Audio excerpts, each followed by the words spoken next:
बिस्मिल्लाहिर्रहमानिर्रहीम अस्सलाम वालेकुम।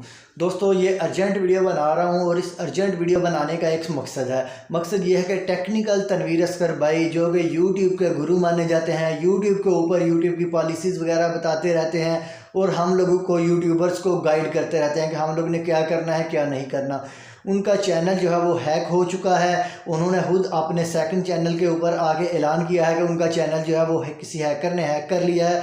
तो आप लोगों से ये गुजारिश है कि अगर कोई भी उनके चैनल के ऊपर कोई वीडियो पोस्ट की जाए, जब तक वो खुद ऐलान नहीं करते कि मैंने अपना चैनल रिकवर कर लिया है, तो उनके चैनल के ऊपर कोई भी वीडियो पोस्ट की जाएगा, आपसे कोई स्कैम करने की कोशिश की जाए, आपसे कोई इंफॉर्मेशन लेने की कोशिश की जाए, तो आपने कोशिश ये करनी है कि उसके ऊपर कान ना धरें, उसको सीरियसली ना लें, जब तक कि वो खुद कैमरे के ऊपर आगे ये ना बोलें कि मैंने जो है वो अपना चैनल रिकवर कर लिया है।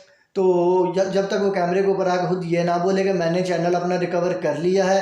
फ़िलहाल तो उनकी सारी वीडियोस को प्राइवेट कर दिया गया है। जिस हैकर ने उनके चैनल को हैक किया है उनकी सारी वीडियोस को प्राइवेट कर दिया है और उनके चैनल को भी हाइड कर दिया है। तो कहने का मकसद ये है कि अगर उनके चैनल के थ्रू किसी से फ्रॉड करने की कोशिश की जाए या फिर किसी से कोई उनकी पर्सनल इंफॉर्मेशन लेने की कोशिश की जाए, जो उनका पुराना चैनल है उसको अगर हैकर जो है वह एक्टिव करके आप लोगों से इंफॉर्मेशन लेने की कोशिश करेगा, तो आपने ये करना है, आपने उनको इंफॉर्मेशन प्रोवाइड नहीं करनी या फिर आप लोगों ने उनकी बातों के ऊपर कान नहीं धरने। आप लोग ये समझे फ़िलहाल कि अभी फ़िलहाल टेक्निकल तनवीर असगर का जो पुराना चैनल है वो अभी अवेलेबल नहीं है, वो हैक हो चुका है। उन्होंने खुद इस बात का ऐलान किया है। अगर वो चैनल रिकवर कर लेते हैं तो वो दोबारा उसी चैनल के ऊपर आके आप लोगों को खुद बताएंगे कि उन्होंने अपना चैनल रिकवर कर लिया है या फिर नहीं किया या फिर क्या सीन है। तो तब तक के लिए आपने अपने आप को मोहतात रखना है।